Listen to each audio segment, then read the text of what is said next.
Hello guys, my name is Poonam Khanna and welcome to my YouTube channel. तो guys आज हम पढ़ने वाले हैं हाइपोथेसिस टेस्टिंग के बारे में। ठीक है, चलो देखते हैं हाइपोथेसिस टेस्टिंग होता क्या है।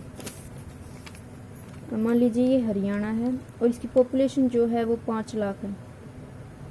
ठीक है, अब हमसे ये पूछा जाए कि इसमें फ़ीमेल कितनी है। ठीक है, अब हम अज्यूम करेंगे, मान लीजिए 60% है। जो ये हमने अज्यूम किया इसको बोलते हैं हाइपोथेसिस। ठीक है, हमारे पास एक्यूरेट नंबर नहीं है कि इतनी है, हम सिर्फ अज्यूम कर सकते हैं कि 60%, 70%, 80% जितनी भी है। ठीक है, उसके बाद हम टेस्ट करेंगे कि जो हमने ये अज्यूम किया ये सही है या गलत है। इसको बोलते हैं हाइपोथेसिस टेस्टिंग। मीनिंग देखते हैं। Hypothesis testing begins with an assumption called a hypothesis that we make about a population parameter. ये क्या कहता है कि जो हाइपोथेसिस टेस्टिंग है वो एक अजम्पशन, एक धारणा के साथ स्टार्ट होती है जो हम किसी पॉपुलेशन को लेकर बनाते हैं। ठीक है, इसको हाइपोथेसिस कहा जाता है। एग्जाम्पल देखते हैं। A coin may be tossed 200 times and we may get heads 80 times and tails 120 times. We may now be interested in testing the hypothesis that the coin is unbiased. ये क्या कहता है कि एक सिक्के को 200 बार उछाला जाता है जिसमें से 80 बार हेड और 120 बार जो है टेल आता है। ठीक है, अब हम ये जानने के लिए इंटरेस्टेड हैं कि जो हमने हाइपोथेसिस टेस्ट किया ये सही है या गलत है। ठीक है, अब बात करते हैं डेफिनेशन की। अकॉर्डिंग टू प्रोफेसर मॉरिस हमबर्ग, ये क्या कहते हैं कि hypothesis in statistics is simply A quantitative statement about a population. ठीक है, क्या कहता है कि स्टेटिस्टिक्स में हाइपोथेसिस सिंपली एक क्वांटिटेटिव स्टेटमेंट है किसके बारे में, पॉपुलेशन के बारे में। ठीक है, ऑब्जेक्टिव्स देखते हैं। Describe the basic concept of hypothesis testing. ये क्या कहता है कि हाइपोथेसिस टेस्टिंग के बेसिक कॉन्सेप्ट को डिस्क्राइब करता है।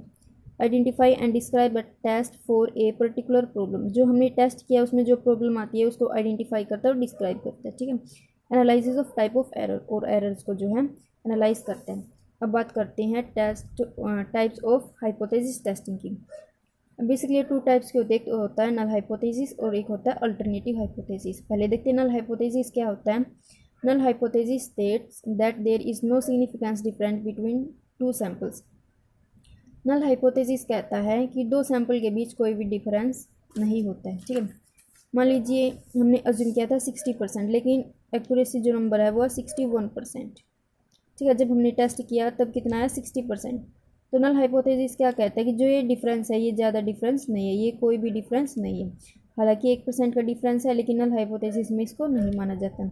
बेसिकली हम कहें तो नल हाइपोथेसिस क्या होता है कि जो हमने अज्यूम किया है और जो हमने ऑब्जर्व किया है इसमें कोई भी डिफरेंस नहीं होता। ठीक है, ये नल हाइपोथेसिस में कहा जाता है। It is usually denoted by symbol H0, जिसको H0 कहा जाता है। ठीक है, the difference in the sample is just due to fluctuation of sampling. ये कहता है कि सैम्पलिंग के फ्लैक्चुएशन के कारण सैंपल जो हैं डिफरेंस हो जाते हैं। There is no significance difference between means of 2 groups. ये कहता है कि 2 ग्रुप्स के मीन में कोई डिफरेंस नहीं होता। एग्जाम्पल देखते हैं। A school principal claim that students in her school score an average of 7/10 in exam. The null hypothesis is that the population mean is 7. ये क्या कहता है कि एक स्कूल का प्रिंसिपल क्लेम करता है, दावा करता है कि मेरे स्कूल के बच्चों का जो एवरेज स्कोर है वो 7 है, यानी 10 में से 7 है। ठीक है, दो नल हाइपोथेसिस जो है वो मान ही लेता है कि 7% ही है। अब देखते हैं अल्टरनेटिव हाइपोथेसिस। ठीक है, alternative hypothesis predicts there is relationship between 2 barriers.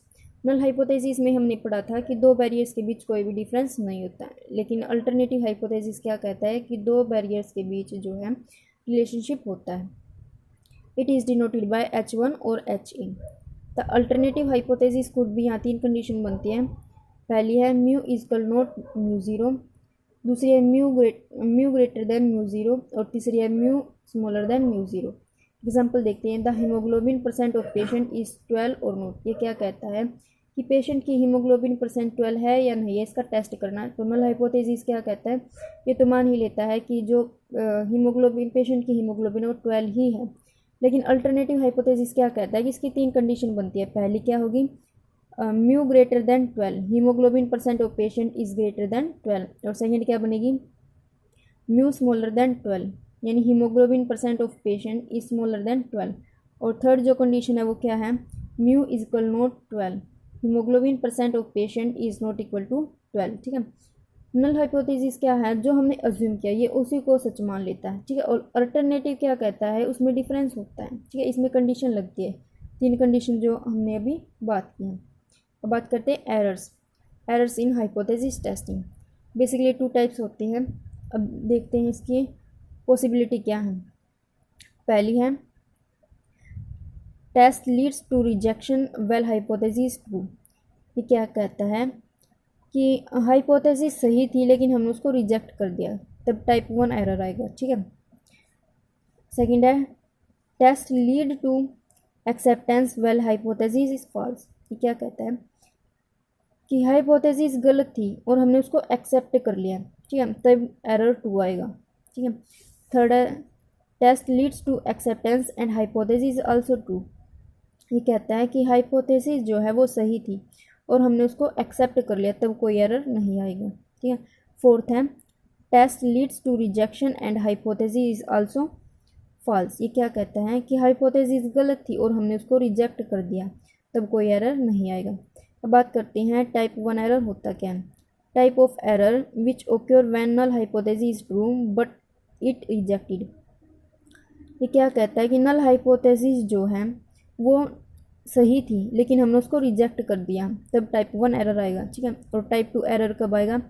Type of error which occur when null hypothesis is false and H nought is accepted.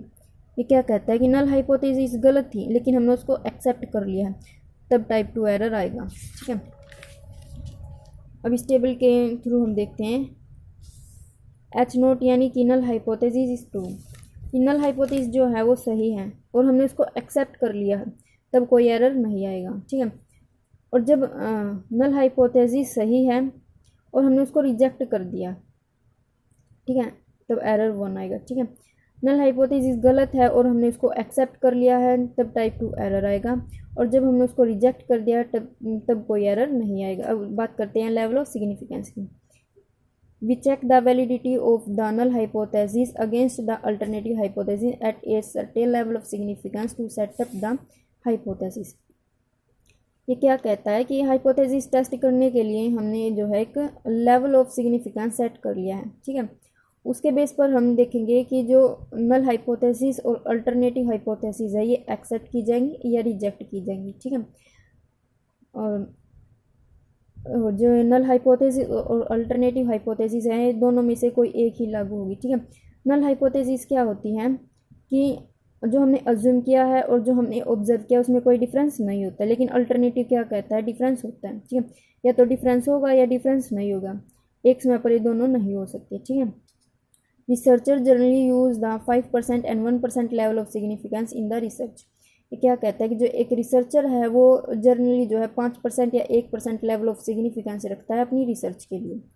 The probability level through which we reject the hypothesis called level of significance.